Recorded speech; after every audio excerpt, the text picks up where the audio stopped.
Hey, hello everyone, this side. Today I want to talk about a new feature that we recently shipped, and this feature is called as Spec Propagation or Spec Drift Detection. And this is one of those features that makes TypMo a platform for building systems and not just screens. So right here, what you see is a project for a claims processing system.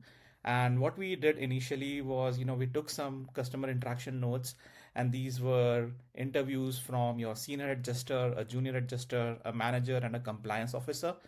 And then TypMo synthesized all those customer interaction notes and created these structured nodes that you can see on the screen. So right now you see an objective, which is to create a unified claims processing system that automatically enforces jurisdiction specific business rules.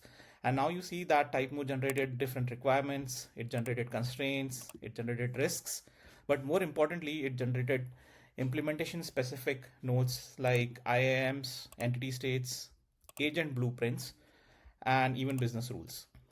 Now, the thing with all these structured spec nodes is that none of them are static, right? Because rules change, and accordingly, all the other nodes will also change. And that's what I want to demonstrate today. So let's see one of the business rules here. This is a jurisdiction specific escalation threshold. And it says that, when the insurance claim amount exceeds jurisdiction specific threshold, there will be certain things that have to change accordingly. So right now we have different thresholds for different states like California, Florida, Texas, and so on. And this particular business rule is enforced in the claims triage agent, in the compliance monitoring agent, in the adjuster role, and in the underwriting manager role. So let's say that California just updated their regulation, and now there is a change in the threshold value. So suppose it goes from $30,000 to $35,000, and this is what we have changed in this business rule.